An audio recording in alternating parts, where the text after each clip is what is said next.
Hello, मैं यश पांडे। जैसे कि आपने मेरा थंबनेल देख ही लिया होगा, आज का हमारा टॉपिक है कि 5 मिस्टेक्स बाय द जूनियर्स। तो जैसे कि हमको मालूम है कि हम जैसे जैसे हम अपनी वकालत शुरू करते हैं, तो वकालत शुरू करने के साथ साथ हम थोड़ा सा अपने सीनियर के अंडर उनकी सुपरविजन में हम काम सीखते हैं कि बाकी काम कैसे होता है, फाइलिंग कैसे होती है और ये सब चीज़ें जो कैसे होती है, ये चीज़ हम सीखते हैं अपने सीनियर के साथ काम करके। तो हम चलो काम तो हम सीखते हैं समय के साथ साथ कि हमको कैसे करना है, क्या करना है और काम कैसे होता है, कैसे फाइलिंग की जाती है, कैसे समझा जाता है।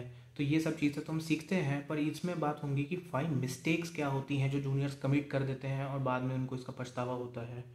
तो वो जो 5 मिस्टेक्स होती हैं वो तो हम हमारे जिसमें बात करेंगे कि वो क्या गलतियां हैं जो आप ना करें तो आप बहुत अच्छे से अपनी जूनियरशिप काट लेंगे और कल को आपको अपनी प्रैक्टिस में बहुत दिक्कत नहीं होगी और आपकी जो एडवोकेसी है उसमें आप बहुत किसी से बेवकूफ़ नहीं बनेंगे। तो ठीक है, तो first reason, you don't ask questions. देखिए, जहाँ जहाँ तक शुरू की बात है कि देखिए, जब शुरू का समय होता है तब जाहिर सी बात है कि एक जगह एक हमें नर्वसनेस होती है, एक अंदर से एक हमें कहते हैं ना कि एक संकोच होता है बोलने के लिए कि अरे यार मैं कैसे सवाल पूछूं, मैं किसी से कैसे बात करूं। क्योंकि जो समाज जेन्युइन है वो ठीक है, वो एक हर जगह पे हिचक होती है। कुछ भी अगर आप कुछ नया काम करने जाते हैं या कुछ नई एक्सपीरियंस आपको लाइफ में होती है तो वो हिचक होती है, लेकिन वो मैं आपको ये क्लियर कट बता रहा हूँ कि ये हिचक आप जितनी जल्दी अपनी हो सके निकाल लीजिए, उतना ही आपका इसमें फ़ायदा है। जितनी जल्दी आप अपनी हिचक निकाल लेंगे, अब मैं ये क्यों बोल रहा हूँ, क्योंकि देखिए अभी हिचक निकालेंगे नहीं और सवाल पूछेंगे नहीं तो ऐसा नहीं है कि ये मोमेंट्स आपकी लाइफ में बाद में नहीं आएंगे। हो सकता है आपको बाद में भी बहुत सारे ऐसे सिचुएशंस आ जाएँ। आपको क्लाइंट से भी तो बात करनी होगी। अब क्लाइंट से भी क्या बोलोगे, ऐसी बातें ना बोल दो कि क्लाइंट को बुरा लग जाए। अरे यार, उसका केस समझाने के लिए उससे कुछ कड़वे सवाल भी पूछे जाते हैं। तो ये सारी जो बातें होती हैं, ये सब आप बात करना पड़ेगा, आपको पूछना पड़ेगा, वो संकोच निकालना पड़ेगा।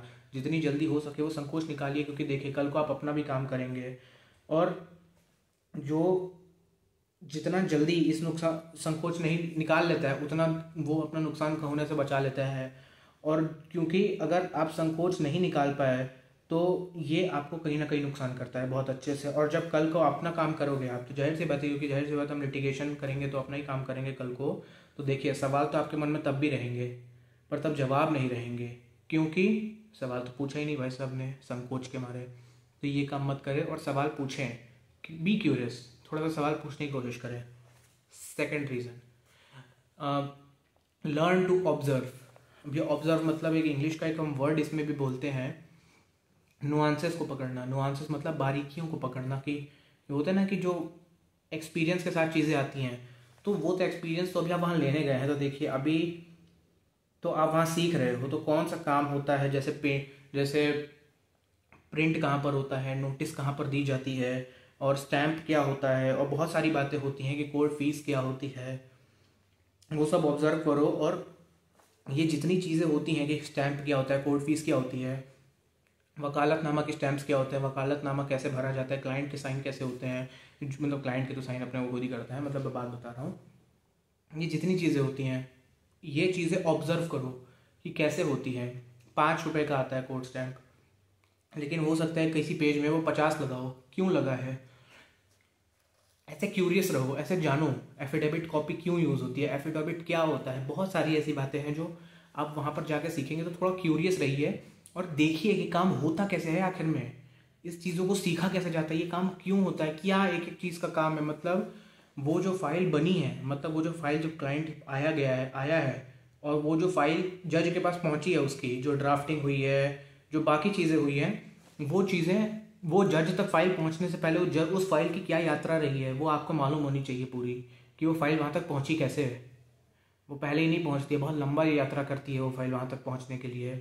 वहाँ तक पहुँची कैसे, इस बात को समझो और इस बात को ध्यान दो कि वो फाइल वहाँ तक पहुँची कैसे। और बहुत सारी चीज़ें होती हैं जो मैं बोलता हूँ ऑब्जर्व करो, देखो कि काम कैसे हो रहा है। थर्ड रीज़न, लर्न द जुगाड़ ऑफ द सिस्टम। अब लर्न द जुगाड़ मतलब क्या, मतलब कि कल को फाइलिंग करते समय जैसे हम जाहिर सी बात है कुछ ना कुछ लिखते हैं तो ड्राफ्टिंग होती है, तो ड्राफ्टिंग में कुछ गलतियाँ हो जाती हैं जो हम ना चाहते हुए भी कर देते हैं।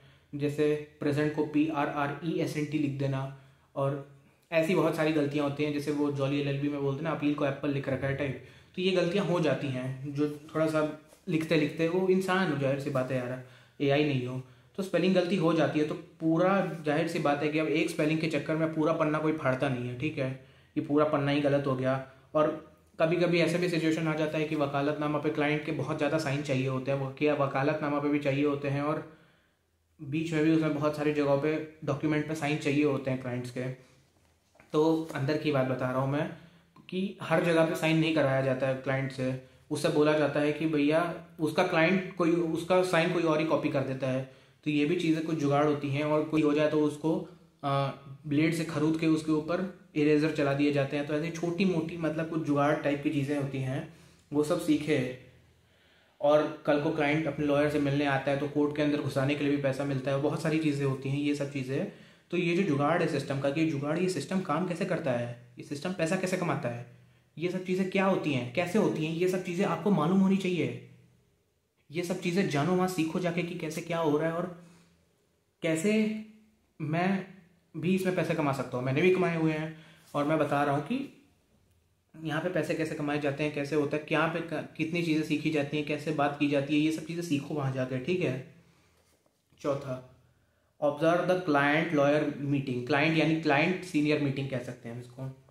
देखिए जब भी क्लाइंट आता है मिलने, तो अगर आपके पास क्लाइंट के पास कोर्ट में चेम्बर है तो बहुत अच्छी बात है, क्लाइंट वही मिलने आ जाएगा। तो देखिए क्लाइंट सीनियर की जब बात होती है ना, तो वो जैसे जो क्लाइंट अपने लॉयर को बात समझाए, तो उसे देखो और ऑब्जर्व करो, उसकी बात को सुनो क्लाइंट के उसकी, कि वो क्या बोल रहा है, कि जो बात बताई गई लॉयर उस और जो बात बताया जाता है, जाहिर सी बात है कि जो क्लाइंट आता है वो कानून वानून तो पढ़ाता नहीं है, बहुत सीधी बात करता है और बहुत नॉर्मल लैंग्वेज में बात करता है, जैसे मैं और आप बात कर रहे हैं टाइप। तो वो उसी नॉर्मल लैंग्वेज को कैसे लीगल लैंग्वेज में ड्राफ्टिंग होती है उसकी, उसको कैसे लिखते हैं, कैसे इंग्लिश बनाते हैं उसकी, कैसे इसको हिंदी में भी देना पड़ जाता है कई बार पुलिस वालों को। तो ये सब चीज़ें वो कैसे लैंग्वेज को यूज़ करता है बाद में, मतलब वो जो एक नॉर्मल सी बात आपने सुनी थी उसको एक सीनियर कितनी अच्छे से ड्राफ्टिंग करता है चीज़ों को, ये सब चीज़ें वहाँ पे जाके सीखो कि कैसे हो रही है, और ऑब्जर्व करो और पढ़ लिखे। और ये भी एक बहुत सारी अंतर आपको वहाँ पर नोटिस होंगे जो मैंने भी किए हैं, कि एक पढ़ा लिखा क्लाइंट और एक थोड़ा कम पढ़े लिखे क्लाइंट से और थोड़ा पिछड़े तबके का जो क्लाइंट होगा उसमें क्या अंतर होता है उसके काम करने के तरीके में। वो जो पढ़ा लिखा क्लाइंट होता है वो सब कुछ पेपर बना के लाता है, और जो थोड़ा सा बेचारा उतना पढ़ा लिखा नहीं होता है वो ऐसे ही आ जाता है कि यार साहब हमारे साथ गलत हो गया।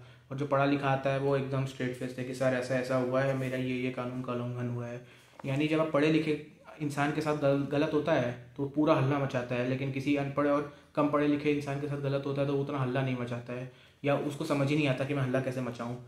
तो ये सारी चीज़ें, बहुत सारी चीज़ें हैं जो आपको नोटिस करनी है। आपको हर टाइप के लोगों से बात करनी आनी होती है। तो आपका सीनियर कैसे बात करते हैं आप उसको ऑब्जर्व करो, वो अपने क्लाइंट को कैसे बात करते हैं, उनको कैसे सांत्वना देते हैं, उनको कैसे समझाते हैं चीज़ों को, कैसे प्रोफेशनली बात करते हैं बिना अपने दिमाग की भजिया उड़ाए, मतलब इमोशनली उससे ट्रॉमा ना लिए। Fifth reason, don't get stigmatize by your senior as a कामचोर। अभी स्टिग्मेटाइज का मतलब क्या होता है, जैसे स्टीरियोटाइप कह सकते हैं इसको। देखिए जब भी, जैसे अब मैं ये क्यों बता रहा हूँ, ये मेरा थोड़ा अपना पर्सनल का ही है, अब मैं कामचोर नहीं हूँ, मतलब मैं ऐसे नहीं कहूँगा, पर हाँ देखो जब आप सीनियर के साथ काम करते हो, ठीक है, तो सीनियर भी आपसे कुछ काम देता है आपको कि भैया ये काम कर दो, और कुछ घर के लिए काम देता है। कोर्ट का काम तो आप कोर्ट में कर दोगे, कुछ घर के लिए भी काम देगा। जैसे अगर आप, जाहिर सी बात, आप कुछ नए गए हैं तो वो आपको सिखाएंगे चीज़ें कुछ, जैसे उन्होंने कुछ बता क्या कि इस वेबसाइट पे जाके देखना, यहाँ पे कंप्लेंट होती है, इस वेबसाइट पे क्या होता है, कल मैं तुमसे सवाल पूछूंगा टाइप, और ये काम कैसे होता है ये सीख के आना है, FIR के बारे में सब कुछ पढ़ के आना, और बहुत सारी चीज़ें होती हैं। तो ये सब चीज़ें जब वो आपको काम दें तो उनको सीरियसली ले। देखिए जब भी कुछ होमवर्क मिले, जैसे आपको कोई वेबसाइट के बारे में पता करना हो, या कभी ये भी हो सकता है कि देखो ये तो वेबसाइट का डाउट करना, और सीनियर अगर आपको कुछ, मतलब कहते हैं ना कि अगर आप सीनियर से सवाल ही नहीं पूछ रहे हैं, मतलब जाहिर सी बात है कि आप पहले दिन से जाएंगे और इतने दिन से आप काम कर रहे हैं, तो जाहिर सी बात है आप सवाल तो पूछेंगे ना, क्योंकि आपको हो सकता है कि बहुत सारी उसमें दिक्कतें हो, क्योंकि आप, जाहिर सी बात है आपको सिस्टम एक बार में समझ नहीं आएगा और टाइम लगता है। मैं अभी 1 महीने से गया हूँ, तब जाके मैं थोड़ा सा खुला हूँ, अब जाके मैं थोड़ा सा नोटिस करा सकता हूँ, फाइलिंग करा सकता हूँ, ये सब चीज़ें अब जाके थोड़ा मेरे में कॉन्फिडेंस आ रहा है। नहीं तो मैं 1 महीने से घूम रहा हूँ, बस वहाँ पर देख रहा हूँ कि काम कैसे हो रहा है, और अब जाके मेरे में कॉन्फिडेंस आ रहा है थोड़ा सा कि हाँ ये काम मैं कर लूँगा। तो ऑफिस के बगैर, और ये है कि अपने सीनियर से सवाल पूछें, क्योंकि अगर सीनियर को लगेगा ना कि यार ये तो कुछ सवाल ही नहीं पूछ रहा है और ये तो कुछ वो हो ही नहीं रहा है, इसका कुछ आउटपुट ही नहीं आ रहा है, तो वो अपने सीनियर के दिमाग में मत लाओ। और कभी भी ऑफिस में बैठ के फ़ोन मत चलाना भैया, वहाँ पे वो काम मत करना जो आप घर में करते हो सिवाय अग्नि मूतने के। और सीखो और आराम मत करो, वहाँ पे सीखो चीज़ें, जाके देखो, कोड हियरिंग देखो, सब कुछ करो, ऑफिस में कम से कम बैठो। और ये मैं क्यों बता रहा हूँ, मेरी पर्सनल स्टोरी। मैं जैसे अभी कुछ दिनों से जा रहा हूँ, तो जैसे अब मेरे सीनियर ने मेरे को कुछ वेबसाइट के बारे में पता करने के लिए बोला था, जो मैंने नहीं किया। क्यों नहीं किया उसकी कोई अलग कहानी है, मैं वो पूरी कहानी नहीं सुना रहा बैठ के। तो जैसे मेरे सीनियर ने एक बार मेरे को नोटिस किया, उन्होंने मुझे कल ही टोका कि यश तुम्हारा आउटपुट आ नहीं रहा है, तुम इतने आए हो यहाँ पे बैठे हो, तुम्हारा आउटपुट नहीं आ रहा है, तुमको मैंने इतने दिनों से वो काम दिया हुआ है, वो तुमने किया नहीं है अभी तक, ऐसे नहीं चलेगा, ऐसे करना है तो मत करो। और ये बात मुझे बहुत ख़राब लगी कि यार मैं कैसे, ये मेरे को ये अच्छी बात नहीं है, ऐसे नहीं होना चाहिए। तो मैं आया, मैंने पूरा उस वेबसाइट को छान लिया कि कैसे क्या था, और मैंने उसके नोट्स बना लिए। मैं अब कल अपने सीनियर को दिखाऊंगा कि सर देखिए मैंने नोट्स बनाए हैं, क्या मैं इसको एक्सेल में या फिर वर्ड MS वर्ड पे ये लैंग्वेज यूज़ करूँ कि इसको थोड़ा सा चेंज कर लूँ टाइप। तो कभी भी अपने सीनियर की नज़रों में ना ऐसे स्क्रूटनाइज और क्या बोलते हैं उसको, स्टिग्मेटाइज मत होना। मेरे सीनियर फॉर टचवुड में बहुत, उन्होंने मेरे को टोक दिया, बहुत अच्छी बात है, मेरे को बुरा लगा तो मैंने उसको किया, तो मैंने सोचा ये भी एक एक्सपीरियंस दे दूँ। स्टिग्मेटाइज मत होना अपने सीनियर के अंडर कि ये काम नहीं करता है। जितना हो सके उतना काम करो, और जितना हो सके अपने सीनियर की हेल्प करने की कोशिश करो। अब आउटरो में आ जाते हैं। तो ये सारी जो पॉइंट्स हैं, ये सब चीज़ें हम अपने ध्यान में रखें। और ये मतलब जैसे आप ज्वाइन कर रहे हैं या फिर हो सकता है आप स्टिग्मेटाइज हो गए हो, तो अब बोलें कि सर मैं, अब सर को कुछ मत बोले, आप अपनी हरकतों से दिखाएं। एक पैटर्न दिखना चाहिए आपके सर को कि भैया ये सुधर गया है। और ये सब चीज़ें आप करेंगे तो बहुत आपको फ़ायदा मिलेगा। और इन सारे पॉइंट्स को आप देखेंगे, और ये 1 से 1.5 महीने आपको लगेंगे सीखने में, और 1 से 1.5 महीने बाद जब आप ये चीज़ें सीख जाएंगे तो बहुत सही हो जाएगा। और आप सिस्टम को समझने लगेंगे कि सिस्टम काम कैसे करता है आखिर में। और रेड पिल है, पर ठीक है, यही है, लाइफ है, कुछ आप कर नहीं सकते इसका। अगर आप, डिपेंड करता है आप किस साइड है। अगर आप सिस्टम के इस साइड है, अगर आप खुद ही सिस्टम का पार्ट है तो फ़ायदा उठा लो, और जो सिस्टम के उस साइड है उसका फ़ायदा उठवा लो। ये ऐसे ही सिस्टम वर्क करता है। और जितना भी हो, आपको अपना फ़ायदा भी फ़िलहाल देखना है इधर, और भला वाला करने की बात बाद में आती है। पर हाँ, है थोड़ा सा प्रॉब्लम है सिस्टम्स में भी। पर हाँ, आप इस सिस्टम में कैसे भागीदारी हैं, अपना स्टेयर पहले ले। Thank you.